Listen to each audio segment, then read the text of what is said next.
Good morning बच्चों। Class 7 आज हमारी पाठ्य पुस्तक का सेकंड लेसन है दादी माँ, और जिसे लिखा किसने है? शिव प्रसाद सिंह ने। तो शुरू करते हैं। लेसन का नाम है दादी माँ। कमजोरी ही है अपनी, पर सच तो यह है कि जरा सी कठिनाई पड़ते बीसों गर्मी, बरसात और बसंत देखने के बाद भी मेरा मन सदा नहीं तो प्राय अनमना सा हो जाता। क्या बता रहे हैं कवि? कि कमजोरी है, मेरे खुद की कमजोरी है, पर ये सच है कि थोड़ी सी अगर कठिनाई आ जाए, ठीक है, तो क्या होता है, मेरा मन अनमना हो जाता है। हमेशा नहीं परंतु कभी कभी अनमना यानी अस्वस्थ या खिन्न, या मुझे गुस्सा ज़्यादा आता है। तो लेखक क्या कहते हैं कि बीसों गर्मी देख ली मैंने, बरसात के मौसम देख लिए, वसंत देख ली, फिर भी क्या है कि मेरा मन अनमना सा हो जाता है, अस्वस्थ हो जाता है, खिन्न सा हो जाता है। ठीक है, यहाँ मैंने शब्दाओं के अर्थ लिखे हुए हैं, जैसे अनमना, अस्वस्थ और खिन्न। ठीक है, आगे है मेरे शुभ चिंतक मित्र। शुभ चिंतक का क्या अर्थ लिखा हुआ है? मेरा भला चाहने वाला। शुभ चिंतक भला चाहने वाला। तो क्या है कि मेरे शुभ चिंतक मित्र मुँह पर मुझे प्रसन्न करने के लिए आने वाली छुट्टियों की सूचना देते हैं कि जो मेरे भला चाहने वाले मेरे मित्र हैं वह मेरे मुँह पर, मेरे सामने मुझे खुश करने के लिए, प्रसन्न का अर्थ होता है खुश, मुझे खुश करने के लिए जो आने वाली छुट्टियां हैं उनकी सूचना देते हैं, और पीठ पीछे मुझे कमज़ोर और जरा सी प्रतिकूलता से घबराने वाला कहकर मेरा मजाक उड़ाते हैं। कि मेरे मुंह के सामने तो वो मुझे खुश करने के लिए बताते हैं कि अभी छुट्टियां आने वाली हैं, और मेरी पीठ पीछे क्या करते हैं कि मुझे कमज़ोर और जरा सी प्रतिकूलता का अर्थ है विपरीतता, विरोध, यानी जब मेरे अनुकूल परिस्थिति नहीं होती, मेरे विपरीत होती है, मेरे विरोध में होती है, तो उससे घबराने वाला कहकर मेरा मजाक उड़ाते हैं। मैं सोचता हूँ अच्छा अब कभी उन बातों को न सोचूंगा। क्या कह रहे हैं लेखक कि मैं अपने मन में सोचता हूँ कि अब कभी मैं उन बातों को नहीं सोचूंगा। ठीक है, जाने दो, सोचने से होता ही क्या है। अगर मैं सोचता भी हूँ तो सोचने से होता क्या है? मेरा खुद का मन परेशान होता है, खिन्न होता है, अस्वस्थ होता तो कुछ नहीं ना। तो बोलते हैं कि पर बरबस मेरी आँखों के सामने सर्द की शीत किरणों के समान स्वच्छ शीतल किसी की धुंधली छाया नाच उठती है। पर बरबस यानी जबरदस्ती, मैं ना चाहते हुए भी मेरे मन में ज़बरदस्ती वो विचार आ जाते हैं। कैसे? आँखों के सामने शरद यानी जो ठंड का समय होता है, शीत की किरणों के समान स्वच्छ यानी साफ, शीतल यानी ठंडी, किसी की धुंधली छाया मेरी आंखों के सामने नाच उठती है। मैं लाख कोशिश करूंगी, मैं इस बारे में नहीं सोचूंगा, फिर भी ज़बरदस्ती मेरे मन में किसी की छाया आने लगती है। मुझे लगता है जैसे कवार के दिन आ गए। मुझे लगता है जैसे कवार यानी अश्विन का महीना। ठीक है, कवार कौन सा महीना होता है? अश्विन का महीना। मुझे लगता है कि कवार के दिन आ गए। मेरे गांव के चारों ओर पानी हिलोरे ले रहा है। दूर के सिवान से बहकर आए हुए मोथा और साई की अधगली घासें, गेऊर और बन प्याज की जड़ें तथा नाना प्रकार की बरसाती घासों के बीज सूरज की गर्मी में खौलते हुए पानी में सड़कर एक विचित्र गंध छोड़ रहे हैं। अब जब अश्विन का महीना होता है, उस समय जो बारिश आती है, बरसात आती है, उस समय का बता रहे हैं लेखक कि मेरे गांव के चारों ओर पानी हिलोरे ले रहा है। दूर के सिवान से बहकर, सिवान होता है गांव का सीमावर्ती भाग, सिवान होता है या बहाव या गांव का सीमावर्ती भाग, जहां से बहकर क्या आए हैं? मोथा, साई, घेऊर और बन प्याज। ये सब क्या होती हैं? ये वनों में उगने वाली घासें होती हैं। कि वनों में जो ये घासें उगी हुई हैं, मोथा, साई, घेऊर और बन प्याज, ये पानी के बहाव से कहाँ आ गई? मेरे गांव में आ गई। और सूरज की गर्मी, जब बारिश होने के बाद सूरज आता है, धूप आती है, तो उस गर्मी से क्या होता है कि जो वो जड़ें बहकर पानी में आई है वो एक गंदी सी बदबू छोड़ने लगती हैं, विचित्र गंध छोड़ने लगती हैं। कि जब बारिश होती है, बारिश में जो ये मोथा, साई, घेवर और बन प्यास की जो घासें हैं, उनकी जड़ें हैं जो बहकर आई हैं, जब सूरज आता है, धूप आती है, उस धूप की वजह से वो सड़कर अजीब सी गंध पैदा करने लगती हैं। ठीक है। और गांव के लड़के किनारों पर झाग भरे जलाशयों में धमाके से कूद रहे हैं। कि जो मेरे गांव के लड़के हैं वो क्या करते हैं कि किनारों पर, गांव के किनारों पर जो पानी इकट्ठा हो गया उनमें झाग बन जाती है ऊपर ऊपर, वो बच्चे क्या करते हैं कि उस झाग में कूद रहे हैं धमाके से, छलांग लगा के एकदम से। रास्ते में कीचड़ सूख गया है, जो पानी से रास्ते में कीचड़ हो गया था वो क्या गया, सूख गया। अपने अपने मौसम की अपनी अपनी बातें होती हैं। कवि बता रहे हैं कि हर मौसम में अलग अलग तरह की बातें होती हैं, मतलब हर मौसम की अलग अलग विशेषता है। आषाढ़ में आम और जामुन न मिले। कि जब आषाढ़ ऋतु आती है तब आम और जामुनों की खूब भरमार होती है, परंतु लेखक कह रहे हैं कि वो भी भले मुझे ना मिले। चिंता नहीं, मुझे इस बात की कोई चिंता नहीं, कोई फिक्र नहीं। अगहन में चिवड़ा और गुड़ न मिले। अगहन कौन सा महीना होता है, मार्गशीर्ष, हिंदू पंचांग का जो नवा महीना होता है मार्गशीर्ष, उसे अगहन कहते हैं। लेखक कह रहे हैं कि अगहन में मुझे चिवड़ा और गुड़ ना मिले, चिवड़ा जो खाने वाला होता है वो और गुड़ ना मिले तो भी मुझे कोई दुख नहीं। चैत के दिनों में लाई के साथ गुड़ की पट्टी न मिले। लेखक बता रहे हैं कि जो चैत्र माह का महीना होता है उन दिनों में मुझे लाई क्या होता है, चावल और बाजरे को भूनकर बनाया गया खाद्य पदार्थ।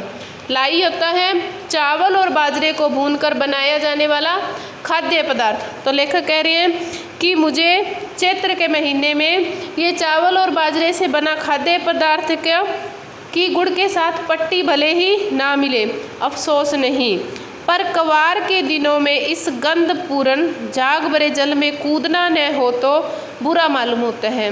कि जब ये कवार का महीना, अश्विन का महीना आता है, उस दिनों में जब बारिश होती है, जो पानी इकट्ठा होकर उसके ऊपर झाग आ जाती है, उसमें मुझे कूदना न मिले, छलांग लगाने के लिए न मिले, नहाने के लिए न मिले तो मुझे बहुत बुरा मालूम होता है। लेखक कह रहे हैं कि मुझे आषाढ़ में आम जामुन ना मिले और चैत्र में मुझे गुड़ के साथ वो लाई ना मिले और अगहन में मुझे चिवड़ा और गुड़ न मिले तो मुझे कोई दुख नहीं होता, कोई अफसोस नहीं होता।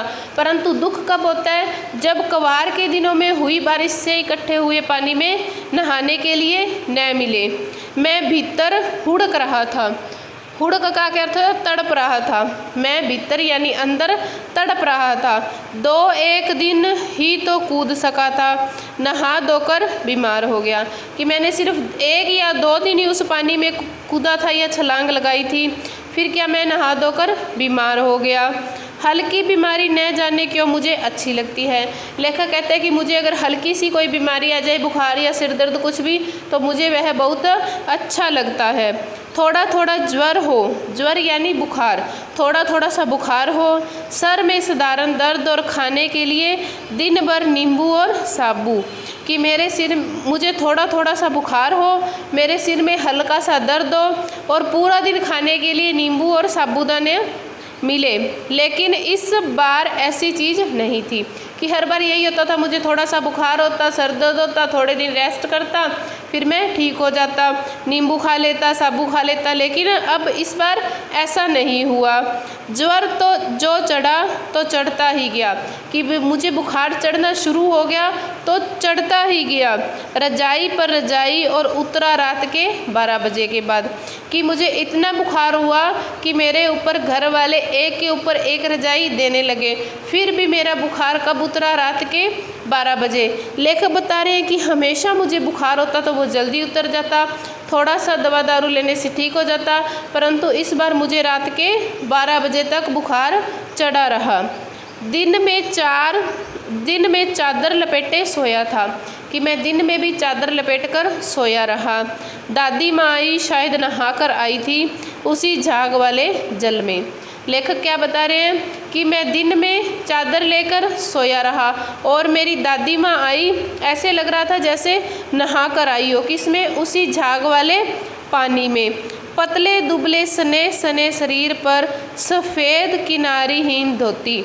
कि मेरी दादी हैं जो वो पतली हैं, बिल्कुल दुबली हैं, उनके शरीर पर एक धोती है जो सफ़ेद रंग की है और बिना किनारी की है। ठीक है। सन से सफ़ेद बालों के सिरों पर सद्य टपके हुए जल की शीतलता। सन से, सन होता है रुई से भी सफ़ेद। कि मेरी दादी माँ के जो बाल हैं वो बिल्कुल सफ़ेद हैं। सिर पर सद्य यानी सद्य होता है अभी अभी, टपके हुए जल की शीतलता। कि उनके बालों से साफ पता चल रहा था कि वो अभी अभी नहाकर आई हैं। आते ही उन्होंने सर पेट छुए। जब दादी माँ आई उन्होंने आते ही मुझे देखा, मेरे सर को छुआ और मेरे पेट को छुआ। आंचल की गांठ खोल किसी अदृश्य शक्तिधारी के चबूतरे की मिट्टी मुंह में डाली। कि मेरी दादी माँ है जो जादू टोने को मानती थी, उन्होंने अपने आंचल, जो उनकी साड़ी पहनी हुई थी, उनका जो पल्लू था, उसकी गांठ खोली और अदृश्य जो दिखाई नहीं देता के चबूतरे की मिट्टी मेरे मुंह में डाल दी और माथे पर लगा दी। ठीक है। दिन रात चारपाई के पास बैठी रहती। कि जब मैं बीमार था तो मेरी दादी माँ मेरे पास ही, मेरी चारपाई के पास ही बैठी रहती। कभी पंखा जलती, कभी जलते हुए हाथ पैर कपड़े से सहलाती। तरह लेखक कि मेरी दादी माँ कभी तो मुझे पंखा यानी पंखे से हवा देती और कभी मेरे सिर पर अगर ज़्यादा बुखार हो जाता तो क्या करती, कपड़े से उसको सहलाती। फिर क्या, सर पर दालचीनी का लेप करती। कि मेरे हाथ पैर अगर बुखार से तपने लग जाते तो वो ठंडे कपड़े से उनको सहलाती, और अगर मेरा सिर ज़्यादा गर्म हो जाता तो मुझे दालचीनी का लेप लगाती थी। 20 बार छू छू कर ज्वर का अनुमान करती। कि बार बार मुझे देखती रहती कि इसको बुखार है या नहीं है। खिचड़ी में मूंग की दाल, क्या पूछते हैं कि खिचड़ी में मूंग की दाल एकदम मिल तो गई। कि घर वालों को बताती रहती कि इसके लिए खिचड़ी बनानी है, जो खिचड़ी बना रहे उसमें मूंग की दाल एकदम मिल तो गई। हांडी में पानी आया कि नहीं, कि जो घड़े हैं घर में रखे हुए उनमें पानी है या नहीं। उसे पिपल की छाल से छोंका कि नहीं, कि जो तुम लोगों ने खिचड़ी बनाई है उसको पिपल की छाल का छोंका लगाया या नहीं लगाया। कोई बीमार के घर में सीधे बाहर से आकर तो नहीं चला गया। कि यदि हमारे घर में कोई बीमार है, कोई बाहर से आया है, वो आकर सीधे तो नहीं चला गया। आदि लाखों प्रश्न पूछ पूछ कर घर वालों को परेशान कर देती। कि मेरी दादी माँ है जो वो इतने तरह के प्रश्न पूछती कि घर वाले उनसे परेशान हो जाते। दादी माँ को गवई गांव की 50 किस्म की दवाओं के नाम याद है। कि जो मेरी दादी हैं उनको अपने गांव की, कौन सा गांव है उनका, गवई गांव, कि उसकी 50 किस्म की दवाओं के नाम याद हैं। गांव में कोई बीमार होता उसके पास पहुंचती और वहां भी वही काम। कि यदि हमारे गांव में भी कोई बीमार हो जाता तो मेरी दादी माँ वहीं पहुंच जाती और वहां जाकर भी क्या करती, वही काम करती। उसके सर को छूना, हाथ पैर को छूना, बार बार बुखार चेक करना और ये बोलना कि इसके लिए खिचड़ी बनाई है या कुछ, ये सब काम दादी माँ गाँव में कोई भी बीमार हो जाता तब भी करती थी। आगे है हाथ छूना, माथा छूना, पेट छूना। कि दादी माँ का यही काम रहता था कि जो बीमार है उसको बार बार छू कर देखना कि वो ठीक है या उसको बुखार तो नहीं। फिर भूत से लेकर मलेरिया, सरसाम, निमोनिया तक का अनुमान विश्वास के साथ सुनाती। कि यदि कोई बीमार हो जाता तो दादी माँ भूत से, कि इसको किसी प्रेत का छाया है या कोई ओपरी छाया है, ऐसे बोलती, या बताती कि इसको मलेरिया है या इसको निमोनिया हुआ है। कि मतलब अपने अनुमान से बताती और पूरे विश्वास के साथ बताती। कि वो बीमारी अगर किसी को ना भी हो तो भी बता देती कि इसी ये बीमारी है, इसी ये बीमारी है। ठीक है। फिर है महामारी और विसूचिका के दिनों में रोज़ सवेरे उठकर स्नान के बाद लवंग और गुड़ मिश्रित जलदार गुग्गल और धूप। कि जब कोई महामारी होती, विसूचिका, किसी को हैजा होता, उन दिनों में क्या करती कि रोज़ सवेरे उठती, सुबह जल्दी उठकर स्नान कर देती और लवंग और गुड़ मिश्रित, लवंग होता है लौंग का वृक्ष, लवंग क्या होगा, लौंग का वृक्ष से मिश्रित जलदार और गुड़ व गुग्गल की धूप देती। सफाई कोई उनसे सीख ले। कि मेरी दादी माँ सफाई इतनी अच्छी करती थी कि कोई उनसे सीखे। दवा में देर होती, मिश्री या शहद ख़त्म हो जाता, चादर या गिलाफ नहीं बदले जाते तो वो जैसे पागल हो जाती। कि यदि कोई व्यक्ति बीमार हुआ है, उसे दवा देने में देरी हो गई, या उसको मिश्री या शहद नहीं दिया, या उसकी चादर जो उसने ओढ़ रखी है, जो गिलाफ अगर नहीं बदले जाते तो मेरी दादी माँ बिल्कुल पागल हो जाती थी। बुखार तो मुझे अब भी आता है, नौकर पानी दे जाता है, मेष महाराज अपने मन से पकाकर खिचड़ी या साबू, डॉक्टर साहब आकर नाड़ी देख जाते हैं, और कुनैन मिक्सचर की शीशी, तिताई के डर से बुखार भी भाग जाता है। पर न जाने क्यों ऐसे बुखार को बुलाने का जी नहीं करता। कि अब लेखक बता रहे हैं, वो पहले हमें पुरानी बातें बता रहे थे, अब वर्तमान की बात बताते हुए बता रहे हैं कि उन मेरी दादी माँ नहीं रही, और क्या कह रहे हैं कि मुझे बुखार तो अब भी आता है, जो घर में नौकर है वो मुझे पानी दे देते हैं, और जो हमारा खाने बनाने वाला रसोइया है वो मुझे खिचड़ी पका कर दे देता है, डॉक्टर साहब आते हैं नाड़ी देख के बता देते हैं, कुनैन की शीशी दे देते दवाई के लिए, और वो तिताई के डर से, तिताई होती है एक तीखी सब्जी, उसके डर से बुखार अपने आप भाग जाता। पर लेखक क्या कह रहे हैं कि मुझे अब मन नहीं करता ऐसा बुखार बुलाने का। कि पहले तो दादी माँ थी, वो पूरी देखभाल करती थी, अब वो नहीं रही, बुखार आता है फिर भी मेरा मन नहीं करता, मुझे अच्छा नहीं लगता कि मुझे ऐसा बुखार आए। किशन भैया की शादी ठीक हुई, दादी माँ के उत्साह और आनंद का क्या कहना। कि जो लेखक के भाई हैं उनका नाम किशन है, उनकी शादी थी तो दादी माँ पूरे आनंद और उत्साह से भरी रहती थी, दिन भर गायब रहती, सारा घर जैसे उन्होंने सर पर उठा लिया हो। पड़ोसी ने आती, बहुत बुलाने पर दादी माँ आती, बहन बुरा न मानना, कार परोजन का घर ठहरा। कि जब कोई पड़ोसन आती, दादी माँ को आवाज़ लाती तो बहुत आवाज़ लगाने के बाद वो आती और क्या बोलती कि बहन बुरा मत मानना कि सारा काम मेरे सर पर ही है, एक काम करूं अपने हाथ से न करूं तो होने वाला नहीं। कि मतलब एक भी काम यदि मैं अपने हाथ से ना करूं तो इस घर का कोई काम नहीं होता। पर किसी काम में उनकी क्या कह रहे हैं कि जानने को यो सभी जानते थे कि दादी माँ कुछ नहीं करती थी। दादी कह रही कि अगर मैं एक भी काम अपने हाथ से ना करूं तो इस घर का कोई काम नहीं होगा। परंतु लेखक क्या बता रहे हैं कि हमारी दादी माँ एक भी घर का काम नहीं करती थी, परंतु किसी काम में उनकी अनुपस्थिति मतलब उनका न होना वस्तुतः विलंब का कारण बन जाता है। यदि हम कोई काम करते उस समय दादी वहाँ ना होती तो उस वजह से हमें देर अवश्य हो जाती थी। मतलब कि दादी माँ हर काम में उपस्थित होना जरूरी थी। उन्हीं दिनों की बात है, एक दिन दोपहर को मैं घर लौटा। ठीक है, लेखक बता रहे हैं कि जब मेरे भैया की शादी थी उन्हीं दिनों के आसपास की बात है कि मैं दोपहर के समय घर लौटा। बाहरी निकसार में दादी माँ किसी पर बिगड़ रही थी। कि बाहर का जो वो होता है हमारा बरामदा टाइप, तो उसमें दादी माँ किसी पर बिगड़ रही थी। पास के कोने में दुबकी रामी चाची खड़ी है। कि दादी माँ के पास ही कोने में रामी चाची दुबकी खड़ी है। 100 न होगा धन्नो रुपए में सूद के आज दे दे, तेरी आँख में तो शर्म है नहीं। मांगने के समय कैसी आई थी, पैरों पर नाग रगड़ती फिरी, किसी ने एक पाई भी न दी। अब लगी है आजकल करने, फसल में दूंगी फसल में दूंगी, अब क्या तेरी खातिर दूसरी फसल कटेगी। कि जो चाची आई थी उसको दादी माँ लड़ रही थी कि मैंने तुझे जो पैसे दिए थे तो आज ही दे, ब्याज के समेत दे। जब तो मांगनी आई थी तब पैरों पर नाग रगड़ती थी, अब बोलती है इस फसल में दूंगी, जब फसल आएगी तब दूंगी। कि फसल दादी माँ कहती है फसल तो कट गई, अब तेरे लिए दूसरी फसल उगेगी। ठीक है, तो आगे क्या है, वो रामी चाची क्या बोलती हैं, दूंगी मालकिन। रामी की चाची रोती हुई दोनों हाथों से आंचल पकड़े दादी माँ के पैरों की ओर झुकी। बिटिया की शादी है, आप न दिया करेंगी तो उस बेचारी का निस्तार कैसे होगा। निस्तार होता है छुटकारा, निस्तार छुटकारा। वो क्या कह रही हैं कि मालकिन मैं आपके रुपए अवश्य दे दूंगी, परंतु मेरी बेटी की शादी है, अगर आप ही दिया नहीं करोगे तो मेरी बेटी की शादी कैसे होगी। तो दादी माँ क्या कहती हैं, हट हट अभी नहा के आ रही हूँ। दादी माँ पीछे हट गई। जब वो उनके पैरों में गिरकर रोने लगी तो दादी माँ बोलती हैं हट हट अभी नहा के आई हूँ, ऐसा बोल के वो पीछे हो गई। तो वो क्या बोलता है, लेखक आ जाता है उस समय क्या बोलता है, जाने दो दादी, मैंने इस अप्रिय प्रसंग को हटाने की गर्ज से कहा, बेचारी गरीब है दे देगी कभी।